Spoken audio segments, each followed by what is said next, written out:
Right, my apologies again. I have tried setting my phone to use my data because I have a fairly generous data package with my provider, and we'll see if that makes our connection any more stable. But it looks like today, instead of one stream that makes sense, I'm doing 3 that make none at all. If it cuts out again, I may have to call it curtains today, just because there's only so long really that this is tenable. I'm not entirely sure what's causing it.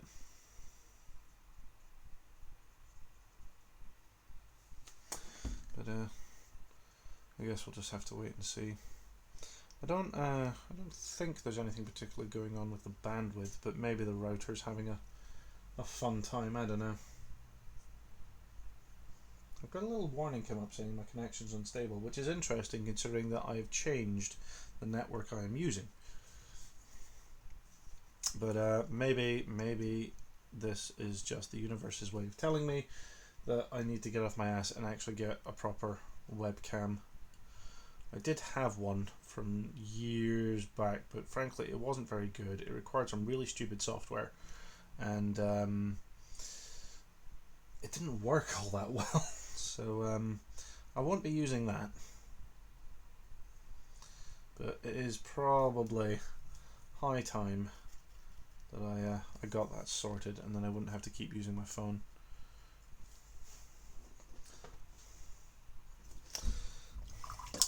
So that's the base color done on his giant sniper rifle. I'm not sure if I'm going to have the whole thing stay silver. I think I'll probably try and put a wee bit of brass on it, but just to lay a block down so I know roughly what that's going to be.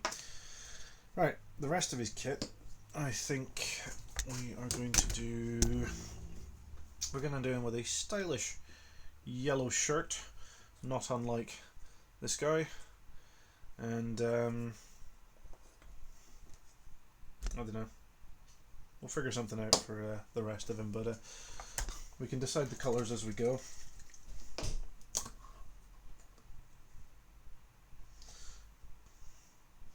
I'm kind of impressed that this particular connection has lasted as long as it has, but maybe I'm just becoming paranoid.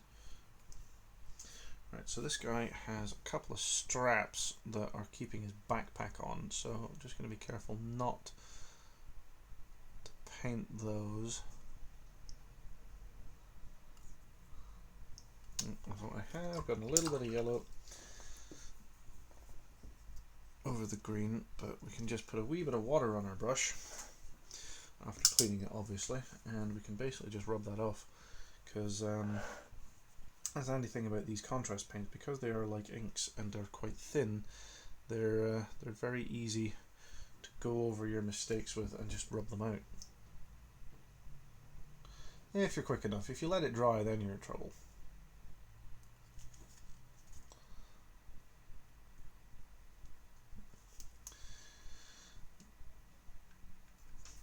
Although I am genuinely starting to regret not painting these models in sub-assemblies, because they've got some absolutely gorgeous details on them, but it is starting to reach a point, I think, where once you've built the models, it is becoming harder to get some areas of them with the colours you're using, and that's just because they're behind other parts of the model.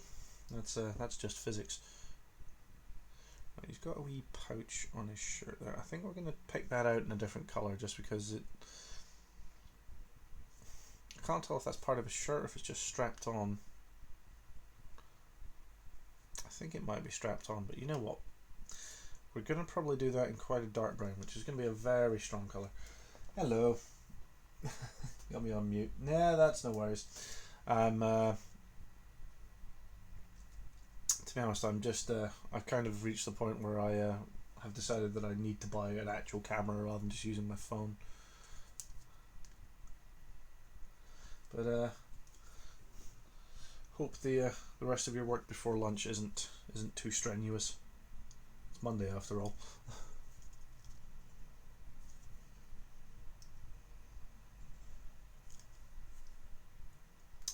At some point I will actually manage to get the bit under there that I'm trying to... There we are.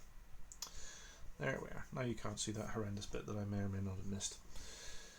So, just going to slap this yellow contrast paint down. And if anyone's interested in the colours I'm using, this one is Nazdreg yellow.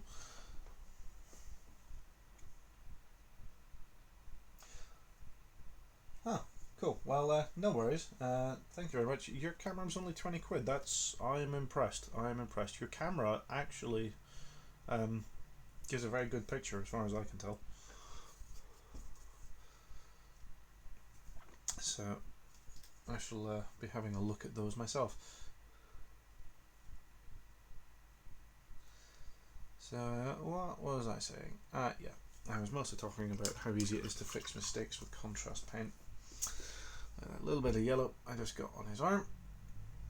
You need a wet brush and you just go over it and you water it down to such an extent it doesn't actually provide a colour anymore.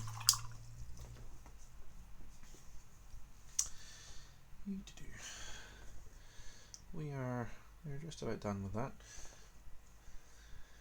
Like I said, it's unfortunately going to be a bit of a short stream today, just because we ran into technical difficulties early on, but at least we got a stream in. And it wouldn't be coffee and colours without the coffee, so now that is the... Oh, I've missed a bit. Nearly the conclusion of the yellow on this guy's shirt. It's coffee time. So today's flavour is pumpkin spice, because some of you might recall that it was Halloween recently. So for the back half of October, I have been drinking pumpkin spice flavoured coffee, which has been absolutely lovely, I hasten to add. Right. Maybe we could do this guy with some black pants and maybe some brown boots, just to make him a bit different from his comrades. That's the wonderful thing about orcs, is that they don't have to be uniform. They're all individualists with their own egos, and every orc wants to be the best that there ever was. And yeah, that's how they talk. So, you know, most orcs have absolutely no problems with making themselves stand out. So that's what we're going to do with this guy. We're going to give him some black trousers, and then I think we will paint his leather accoutrements, like belts, pouches, et al., with varying levels of brown.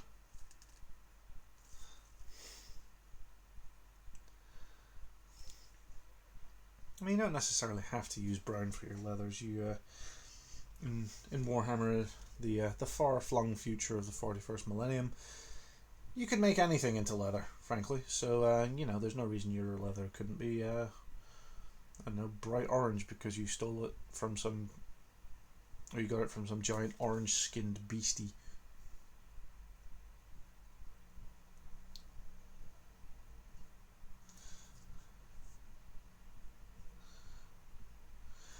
But given that this guy is a sniper, he is going to be spending most of his time at long range where the enemy won't see him anyway, so I guess it doesn't matter if he's got some funky colours going on. That's just how he expresses himself, because every orc got to express themselves.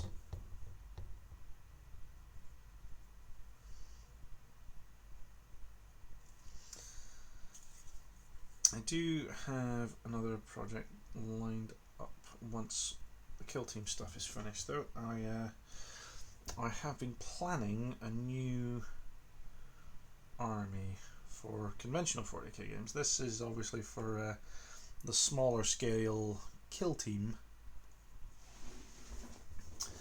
which, you know, is a lot of fun, but I like the ground battles that normal 40k has as well.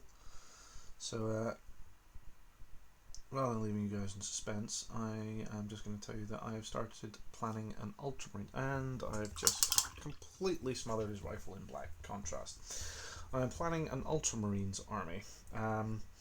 it's, to say flat out, it's not really going to be competitive. I mean, I'm hoping that it won't suck. I think it's a reasonable list, and what I've essentially done is I like a lot of the new Primaris stuff that Games Workshop have released for Space Marines. This is not actually a Primaris army. It's pretty obvious which way the wind is blowing. I think at some point Games Workshop are going to retire the old school Space Marine models, the mini Marines as they're affectionately called, because the new Primaris figures are just that much bigger, frankly. But I don't think that's going to happen for years and years and years yet, because those models sell really well. Primaris Marines aren't on the same scale in terms of, you know, the unit options and variety and all that stuff you've got with them. So I think Games Workshop are probably going to keep selling the miniature Marines really until the casting molds just break, which is probably going to be a long time. I mean, how old is the the current Rhino chassis? That's been the way it is since like 2000 and something, like early 2000s at least, maybe a little earlier. Obviously with variations, because they do update sprues as time goes on. We are going to have to tidy up some of the splotches we've made with this guy, just on the other bits that we need to put our contrast paint on. So throw a wee bit of that onto our palette. Anyway, the list itself does have a theme, because I was always a fan of some of the showcase armies that Games Workshop did for Ultramarines, way back in their White Dwarf magazines, in old school codexes, codices, whichever version of that correct pronunciation you prefer. I'm not sure if they're both right. It could be like aluminum and aluminium. Before anyone gets onto that debate, aluminum and aluminium are both technically considered correct by the essentially the governing body that determines scientific naming conventions. So yeah, let's have no fights about that. But yeah, I have been wanting to do a classics Ultramarines army. So, you know, you've got very, very old school units in there. You know, so like I haven't even got anything as far back as Centurions, which I've never been a huge fan of. When Games Workshop released their Primaris lines and Aggressors came out, I always kind of felt like that's what Centurions should have been, but Centurions were not that, and they were just kind of dumb in comparison. That's my personal opinion. I think the unit has very good rules.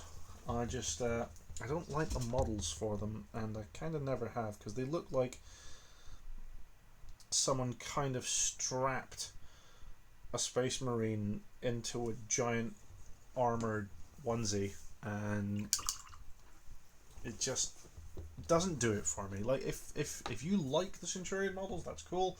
They're certainly not badly made. The sculpts are obviously well done. Sweet coffee. Obviously a lot of talent and creative work has gone into them. I just don't like the final aesthetic. If you do, that's cool. No hard feelings. But yeah, so it's very old school. It's I'm not even really running veterans in the list. It's you know, you've got your old school like captain, librarian, chaplain sort of triumvirate. But yeah, it's tactical marines, it's dreadnoughts, it's terminators, it's devastators, assault marines. There's a predator in there. There's a rhino, a razorback, and you know, an old school land speeder for good measure. But it's just you'll see a lot of that. If you don't know what I'm talking about, then that's fine. Feel free to Google some of those terms or have a look at Games Workshop's website and look them up. But it's a very classic Ultramarines army, I think. A lot of it you can probably find in some of the early photographs and bat reps from 3rd edition, well 3.5 to be specific. That one with that wonderful Black Templars art on the cover, that wonderful Black Templars art that everyone is currently going nuts over because of that big Black Templars release they've just done recently. Yeah, the Ultramarines in there. That's the feel I'm going for.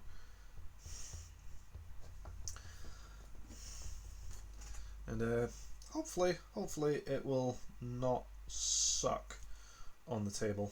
And if it does, that's fine. I will live with that. It's more, like I said, of a showcase piece. That brush is way too big. I need a smaller brush. It's more of a showcase piece. I'm doing it because pure nostalgia. Pure nostalgia. Which is funny because I've never actually played Ultramarines. This is my first Ultramarines army. I started Warhammer 30,000 in 3rd edition with Eldar as my first army, which were a lot of fun. And the thing that brought me onto Eldar to start with was simply the fact that their tanks could fly. That was it. I saw that their tanks had, at least their Falcon Grav tanks, had a lot of guns, because 3 guns felt like a lot, and they could fly, and that was it. That was me sold. Flying tanks. I am ultimately a man of simple pleasures. Tanks that fly. After that, I got my teeth into Chaos Space Marines, which I had a heck of a lot of fun with. Although, as we all know, the 3.5 Chaos Space Marine Codex was broken, overpowered nonsense. And as much as I enjoyed that codex, because there was a lot of flavour in it, to be fair, I am kind of glad that it got toned down, because it was nuts. But that said, Chaos Space Marines have never kind of been the same since, because I think what happened, and this is just my personal opinion, was that a lot of the stuff that was overpowered got, well, quite rightfully removed in later editions, but the baby kind of went out with the bathwater, because all of that fun stuff that gave the army character went with it. The 4th edition Chaos Space Marine Codex just, you could kind of see what they were going for, and it also had a couple of broken, overpowered combos, but it wasn't anywhere near as bad, so, you know, that was kind of okay. But a lot of the fun stuff had gone. A lot of the unique items and weapons that you could take, they were all just gone.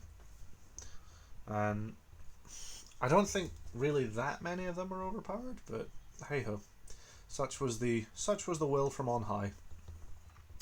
And then I think it was 6th edition before Chaos Space Marines got a new codex, and that had so much promise, because it came out with some big new models, some massive overhauls to the Chaos Space Marine range, and it was great. But it had that problem of being the first codex released of an edition, and then every codex that came after it just was better. You've seen it in 9th edition, to be honest. Look at the Space Marines Codex. That was the first one out, shortly followed by the Necrons. Even the Necrons have kind of gotten the wrong end of the power creep stick, which is not great, frankly. But it is what it is, I suppose. But yeah, the 6th edition Chaos Space Marine Codex was just awful. The 8th edition one was a lot better, but it suffers from a lot of the same problems that the current Loyalist Marine Codex suffers from. And that is that it just doesn't really fare well against the power creep. And it's also got the problem now that Loyalist Marines have had a bit of a revision and some rules buffs. So that has put them in a better position. It hasn't fixed the problem, but Chaos Space Marines haven't really had that.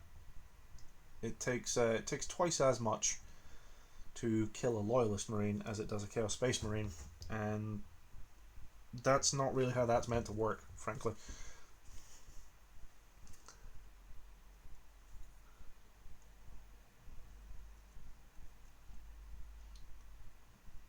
God, that bit was tricky to get at. And I realise now that I have splooshed paint onto all the wrong bits. So let's just water that down and get rid of it.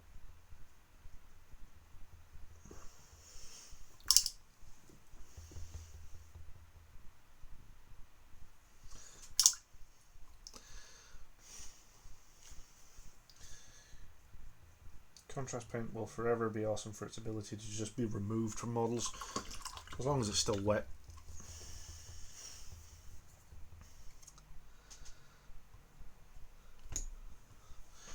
Right. I realise, as I've been going around, I've missed a few small patches on the yellow, so I'm just going to go back and do that.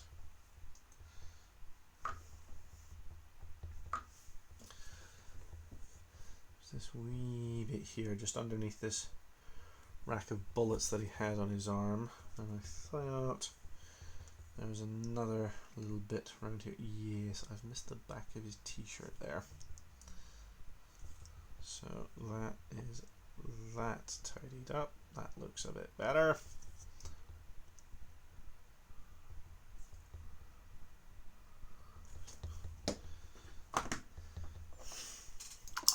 And I am still lamenting. I will be lamenting until I'm finished painting these that I have not done them in sub-assemblies, but such is the way of the painter. You only really realise as your skills improve where you screw up, and then those screw-ups will bug you until you stop making them, which could be forever.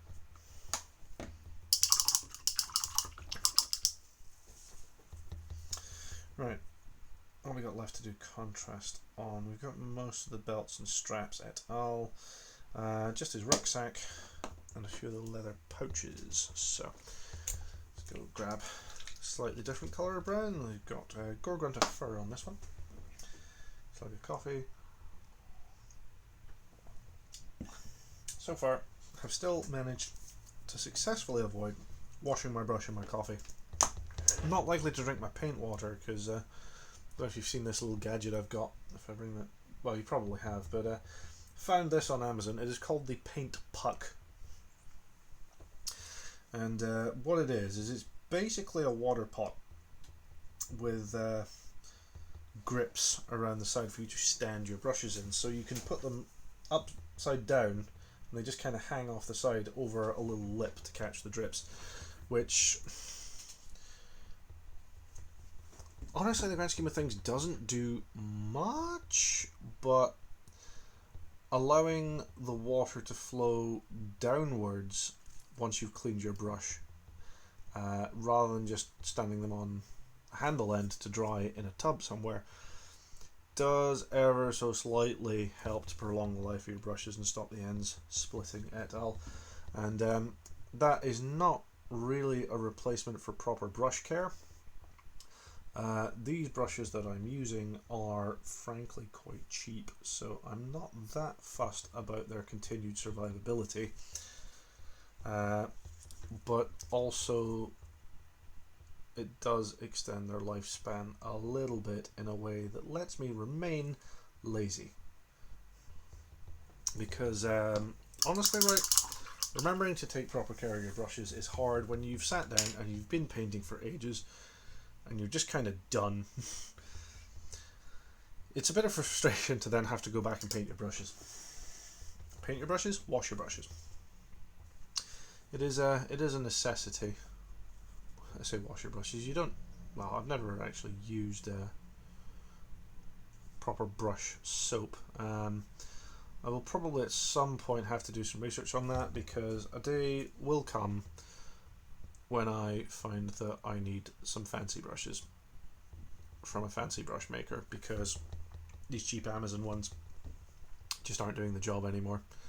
That is not this day. But it may be a day in the future. And if I keep managing to improve, it likely will be. And that's not because well, basically, it's not that I don't want to get better, it's just that getting better means making more effort. That is the nature of the beast.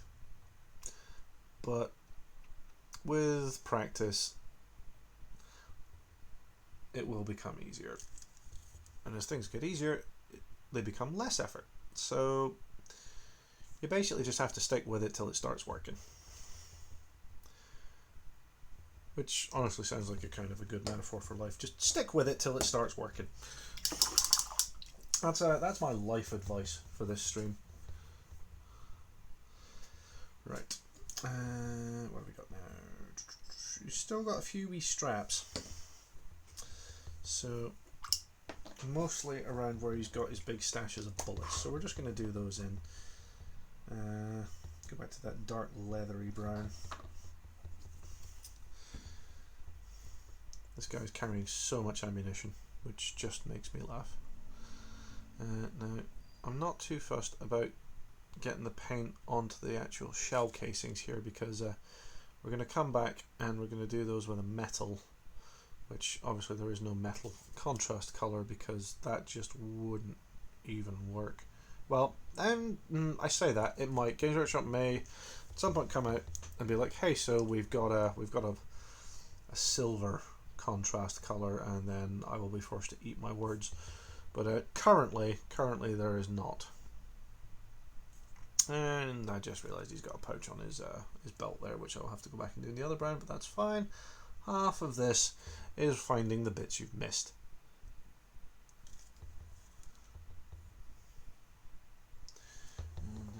And, I just realised I have ran over time, so that is going to be me, guys. Thank you very much for joining me, and hope you have a good one. Ciao.